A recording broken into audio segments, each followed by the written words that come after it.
Лос-Анджелесте таңғы 3:30 шамасында жоғары қауіпсіздікпен қорғалған жүк көлігі бір донат дүкенінің алдында тоқтады. Екі күзетші ішке кіріп кеткенде, жүк көлігінің жолын бір көлікпен жол талғамайтын көлік бөгеп тастады. Қарулы, брондалған бетперде киген бірнеше бұзақы көліктерден шықты. Күзетшілер шыққан кезде бұзақылар оларға қару кезенді. Жүк көлігінің жүргізушісі дереу Лос-Анджелес полиция департаментіне қарулы адамдардың қоршауында екенін хабарлады. Күзетшілердің бірі қаруын суырып үлгермек болғанымен, бір бұзақы оны атып тастап, кейін жүргізушіні де өлтірді. Бұзақылар көліктің есігін ашып, ішінен тағы бір күзетшіні сүйреп шығарды. Осы кезде полиция келіп, атыс басталды. Полицейлердің кәдімгі қарулары бұзақылардың автоматтарына төтеп бере алмады. Атыс барысында 4 полицей мен бір бұзақы қаза тапты. Қалған бұзақылар жүк көлігімен қоймаға қашып кетті. Рэй есімді банда басшысы күзетшіні атқан босканы сөкті. Рэй бандаға жүк көлігін жөндеу қажет екенін айтты. Көліктің есігін ашқанда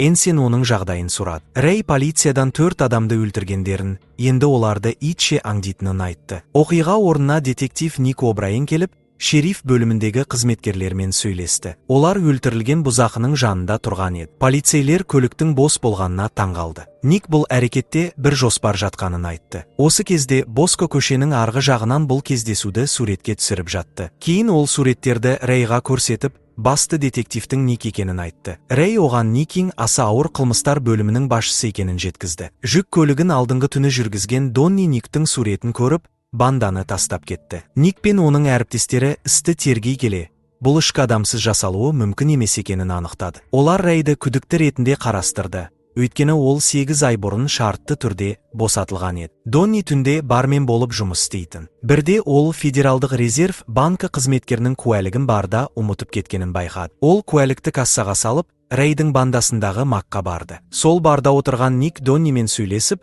барға кімдер келетінін сұрады. Донни барға барлық адам қылмыскер де, полицей де келетінін айтты. Донни ауысымын аяқтап, көлігіне кетіп бара жатқанда, Ник көліктің терезесін қағып, оны есінен тандырды. Донни белгісіз бір жерде оянды. Қонақ бөлмеге кіргенде, Никтің тобы мен 4 әйелді көрді. Ник оған Реймен кездескен сәтінің бейнебақылау суретін көрсетті. Детектив Гас Доннидің автокөлік ұрлығы, адам өлтіруге оқталу және Калифорниядағы ең жоғары жылдамдықтағы айыппұл бойынша сотталғанын айтты. Ол егер тағы бір рет қателессе, түрмеге қайта оралатынын ескертті. Донни өзін тек жүргізуші екенін, банды жайлы ештеңе білмейтінін айтты. Ник оның қолындағы татуировкаға назар аударып, бұл қылмыскерлерге екінші мүмкіндік бермейтін, оларды бірден ататын полицей тобы екенін түсіндірді. Ник Донниден сен сияқты қорқақ неге осындай қауіпті топтың ішінде жүр, деп сұрады. Донни өзін тек жүргізуші ретінде таныстырды. Ник оған банданы бақылап отыруды, хабарласқанда міндетті түрде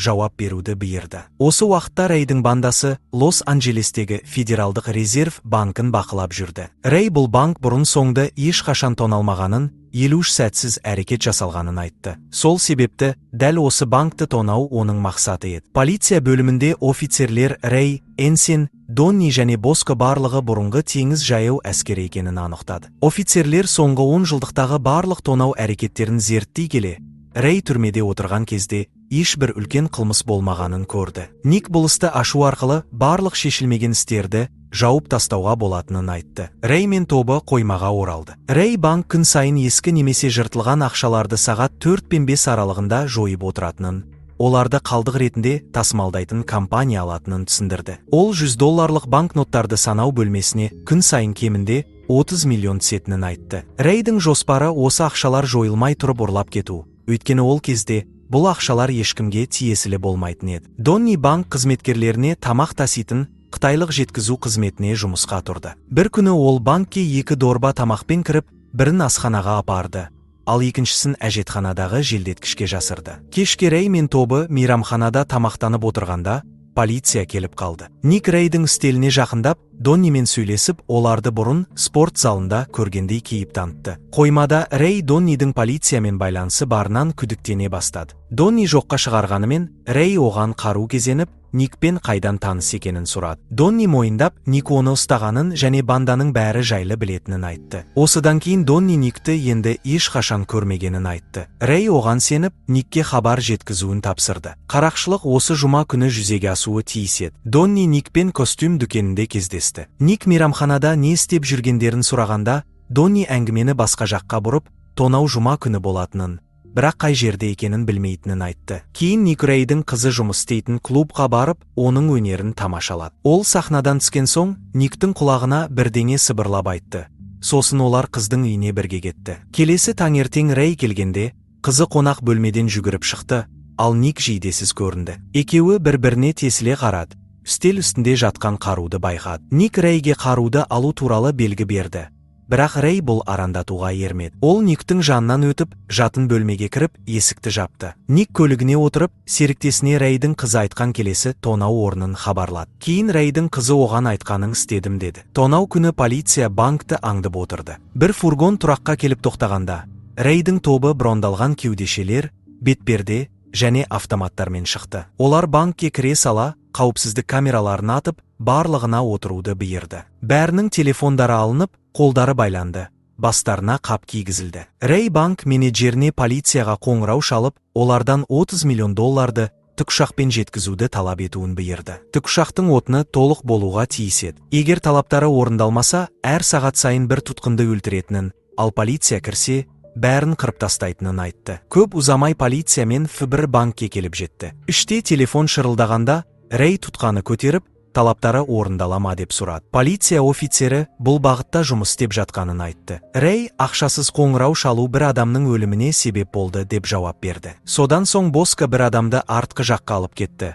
Артынан оқ дауысы естілді. Полиция қайта қоңырау шалғанда, бұл жолы банк менеджері жауап берді. Ол бір адамның өлтірілгенін, енді әрбір артық қоңырауға бір өмір кететінін ескертіп, тек ақша дайын болғанда ғана қайта хабарласуын өтінді. Полиция офицері оларға 90 минут уақыт беруді сұрады. Рей келісті, бұл туралы менеджер арқылы жеткізілді. Сыртта полиция банк картасын зерттеп жатты. Іштен жарылыс дауысы естілді. Олар бұл тонаушылар сейфті жарып жатқанын түсінді. Ник картаны қарап отырып, Тониден бір белгі не екенін сұрады. Тони бұл бұрынғы, қазір жабылған кәріз желісі екенін түсіндірді. Ник сол арқылы тонаушылар қашуы мүмкін екенін түсініп, банкке кіруге шешім қабылдады. Ол темір таяқты алып, банк есігін ашты. Ішке кірген Ник тұтқындарға жағдайларын сұрады.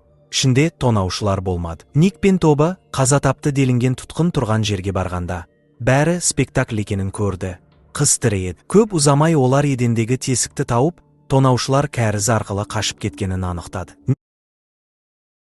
Острая боль в пояснице, онемение в ноге, невозможность наклониться, прострелы при движении. Ник сол тесіктен киімдеріне ілесті. Мак есімді бандит Алмат қауіпсіздік компаниясының қызметкері болып қоңырау шалып, жүк көлігінің 2 минутта келетінін айтып, қақпаны ашуды сұрады. Рей мен Энсен Алматтың күзет киімін киіп, ұрланған жүк көлігімен келді. Көлік қайта боялған, аздап өзгертілген, түпнұсқасынан аумай қалған. Олар банк күзет қақпасына тоқтап, Федералдық резерв банкінің күзетшісіне жалған куәліктерін көрсетті. Телефон арқылы жүк көлігінің келетіні ескертілгендіктен, күзетші оларды күдіксіз кіргізді. Олар көліктен ақша толы 2 жәшікті алып, ақша санайтын қабатқа апарды. Бұл жәшіктер $100 кубюра бөлмесіне орналастырылды. Рей мен Энсен күту бөлмесіне кетті. Боско банк астындағы туннелде болатын. Рей оған Донни санау бөлмесіне жеткенін хабарлады. Боско электр жүйесіндегі қосқышты басып, банк ішіндегі жарықты бәсеңдетті. Бұл әрекет ақшаларды жоятын құрылғыны,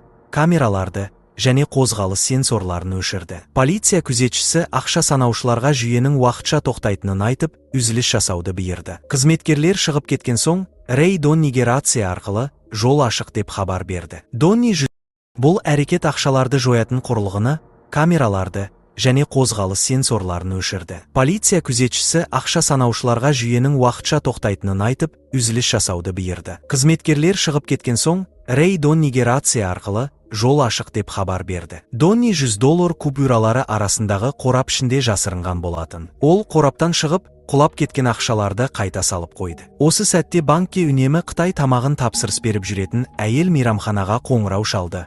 Ал тұтқаны Мак көтерді. Ол әйел 1 сағат бұрын тапсырыс берген тағамының әлі келмегеніне шағымданды. Мак қытайша акцентпен сөйлеп, тағамның келе жатқанын айтты. Сол уақытта банк ішінде полиция мен күзетшілер камералар мен қозғалыс сенсорларының жұмыс істемей тұрғанын байқады. Олар басқа бір күзетшіге барлық жәшіктерді тез арада санауын бұйырды. Күзетші санаушыларды асханаға шақырды. Донни ақша санайтын бөлмеде үстелдің астында жасырынып жатқан еді. Ол жоюға жіберілетін $100 купюраларын қара жіпті сөмкелерге салып жатты. Сосын бұл сөмкелерді қоқыс жәшігіне тастады. Сол кезде күзетші санаушылармен бірге қайта оралды. Рэй Донниге қашуға белгі берді. Донни ауа өткізгіштің қақпағын ашып, ішіне кіріп, іштен жауып алды. Вентиляция ішінде Донни рациямен Рейге хабар берді. Ал Рэй Боскода жарықты қайта қосуын сұрады. Жарық қайта қосылғаннан кейін бәрі жұмыстарына қайта кірісті. Донни ауа өткізгішпен жылжып отырып, дәретхананың желдеткішін ашып, бұрын тығып кеткен тағамды алып шықты. Ол банктегі қызметкер барда ұмыт қалдырған рұқсат картасын пайдаланып, ғимарат ішінде қозғалды. Донни тағамды әлгі әйелге жеткізді де банктен шықты. Осы уақытта Доннидің достары банк қоқыстарын алып кетіп жатты. Олар бір компаниядан шыққан 2 бөлек қоқыс көлігімен келген болатын.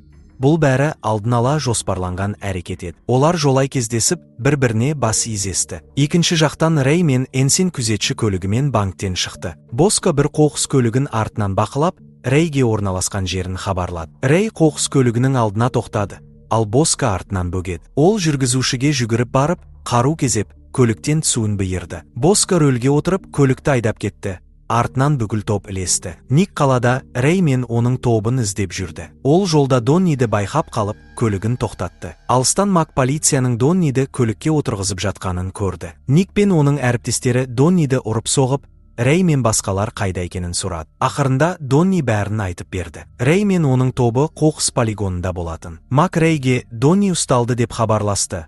Бірақ Рэй тұтқаны қойып тастады. Ол Энсинге Донни мен Мак ұсталғанын айтып, екеуі көлікпен кетіп қалды. Ник Рейдің көлігін байқап қалып, оны көп жүрісті жолда қуа бастады. Ол детективтер Мерфи мен Барачоға орналасқан жерін хабарлады. Рэй артқы айнаны қарап, Никтің көлігі олардан 20 көлік артта келе жатқанын көрді. Гас Донниді көлікке кісендеп, Ник пен Тонимен бірге кетті. Мерфи мен Барачо да келді. Рэй, Энсин және Боско жүк көлігінен түсе бастады. Полиция жақындағанда Рэй бірінші болып оқ жаудырып, бір офицерді сол сәтте ақ өлтірді. Полиция қарумен жауап беріп, тыныштықты оқ даусымен бұзды. Екі жақтан оқтар көліктерге тиіп жатты. Боско мойнынан оқ тиіп жараланды, ал Рэй оған жауап ретінде бір офицердің тізесін атып жаралады. Рэй мен Энсин көшені бойлай жүгірді, олардың соңынан Ник қуды. Никпен бірге жүрген полиция қызметкері жақсы көздеп Энсинді атып түсірді. Рэй бір тар көшеге бұрылып кірді. Артынан Ник келді. Ник Рейді атып ауыр жаралады. Рэй қаруын қайта оқтап, аяққа тұрып, Никке қарай оқ атты. Ник те қаруын оқтап, Рейдің кеудесіне оқ атты. Рэй жерге құлап, көліктің артына қарай еңбектеп барып,